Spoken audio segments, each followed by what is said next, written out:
150 kilometre প্রায় মোটরসাইকেলে আমি আর বাঁধন, আমার সিনেমাটোগ্রাফার ওই অনেকটা দূরে, ও দাঁড়ানো দেখা যাচ্ছে না। যাই হোক, আমরা এসে এক্সপেক্টেড লোকেশন, একটা চর দরকার ছিল, বালির চর নদীর পাড়ে। সেই চরটা আলটিমেট পেলাম, খুব ভালো লাগছে। হ্যাঁ, আপনাদের সবার অপেক্ষা করতে হবে কিছুদিন।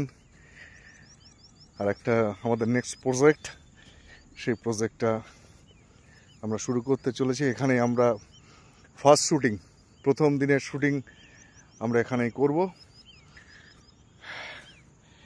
এটা হচ্ছে